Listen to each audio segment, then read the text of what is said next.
जय माता दी। आप सभी पर माँ महागौरी का आशीर्वाद सदैव बना रहे और आप सभी को महाअष्टमी की भी बहुत बहुत शुभकामनाएं। प्रिय श्रोताओं, नवरात्रि में अष्टमी तिथि की अधिष्ठात्री देवी हैं माँ महागौरी, जो कि माँ भगवती का अष्टम स्वरूप भी हैं। माँ महागौरी ने अपनी कठिन तपस्या से गौरवर्ण प्राप्त किया था, इसीलिए इन्हें गौरी के नाम से पूजा जाता है।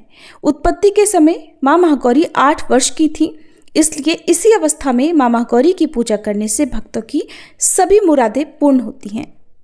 आइए जानते हैं माँ महागौरी की संपूर्ण पूजा विधि और शुभ मुहूर्त के बारे में। हिंदी पंचांग के अनुसार इस बार अष्टमी तिथि 29 सितंबर दिन सोमवार को शाम 4:32 से शुरू हो रही है और अष्टमी तिथि का समापन 30 सितंबर मंगलवार को शाम 6:06 पर होगा। क्योंकि 30 सितंबर मंगलवार को सूर्योदय व्यापिनी अष्टमी तिथि है, इसीलिए इसी दिन माँ महागौरी की पूजा करना उत्तम है और इस दिन कन्या पूजन भी किया जाएगा। 30 सितंबर मंगलवार को ब्रह्म मुहूर्त का समय रहेगा सुबह 4:46 से 5:34 तक। सूर्योदय होगा सुबह 6:22 पर और सूर्यास्त का समय शाम 6:11 पर। राहु काल दोपहर 3 बजे से 4:30 बजे तक रहेगा।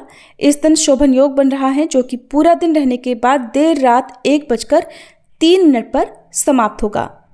माँ महागौरी की प्रातःकाल पूजा मुहूर्त रहेगा सुबह 5:01 से 6:13 तक और शाम की पूजा का मुहूर्त शाम 6:08 से 7:21 तक।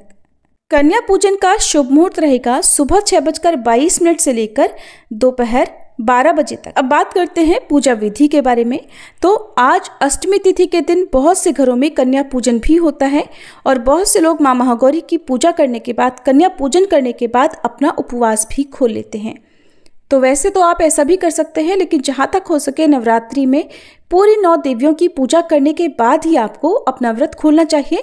कन्या पूजन आप अष्टमी को कर सकते हैं, लेकिन नवरात्रि में 9वीं तिथि में माँ सिद्धिदात्री की पूजा करने के बाद ही आपको अन्न ग्रहण करना चाहिए। अष्टमी तिथि के दिन सुबह जल्दी उठकर स्नान आदि से निवृत्त हो जाएं, लाल या गुलाबी वस्त्र धारण करें और पूजा की तैयारी करें। सूर्य देवता को जल अर्पित करें। इसके बाद माँ महागौरी का ध्यान करके धूप दीप जलाकर आप माँ की पूजा करें। माँ को श्रृंगार की सामग्री अर्पित करें। और क्योंकि अगर आपके घर पर अष्टमी के दिन कन्या पूजन होता हो तो कन्याओं के लिए जो भोग है वो भी स्नान करके पहले ही तैयार करके रख लें, क्योंकि जब आप अग्यारी करेंगे तो वही भोग पहले अग्नि देवता को अर्पित किया जाएगा, माता रानी को अर्पित किया जाएगा। इसके बाद कन्याओं को आप उसे प्रसाद रूप में देंगे।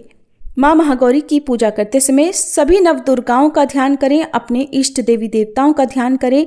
कलश का अखंड ज्योत यदि आपने जलाई है, कलश की स्थापना यदि की है, तो कलश में वास करने वाली सभी शुभ शक्तियों का आह्वान करें।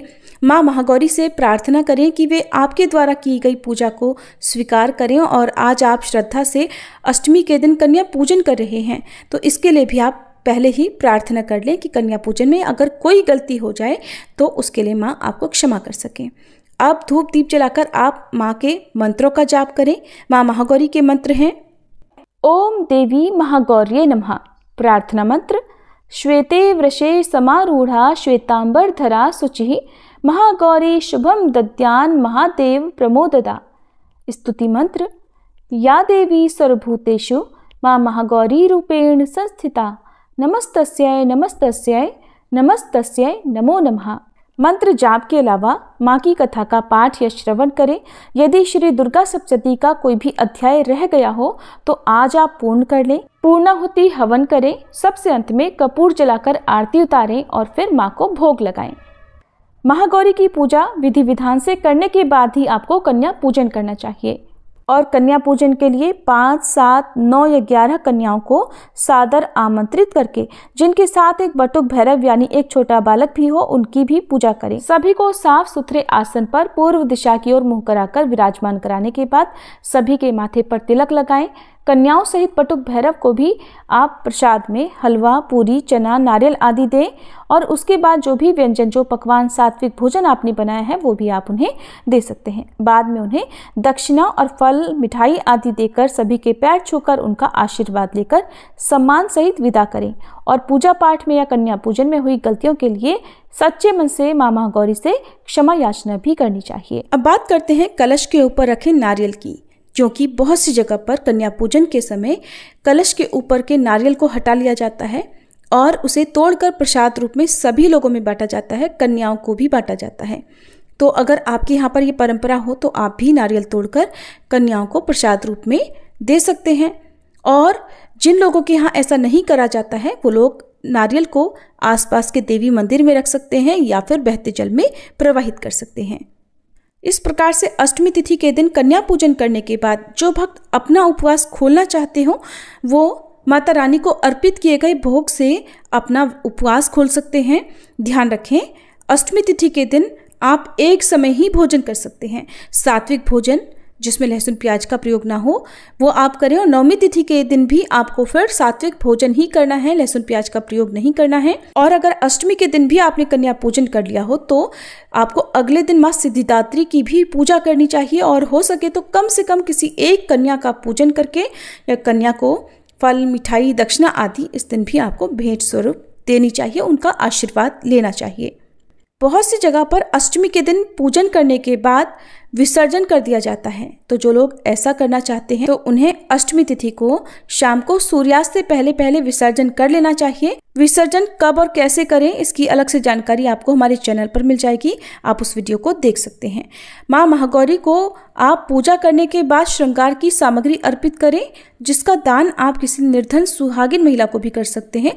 भेंट स्वरूप वही सामग्री आप चाहे तो निर्धन सुहागिन महिला को दे दें या आसपास के देवी मंदिर में भी श्रृंगार की सामग्री अर्पित कर सकते हैं। पूजा चाहे छोटी हो या बड़ी, बहुत सारी सामग्री के साथ हो या केवल एक फूल और पत्ते से हो, माँ केवल अपने भक्तों के भाव देखती हैं।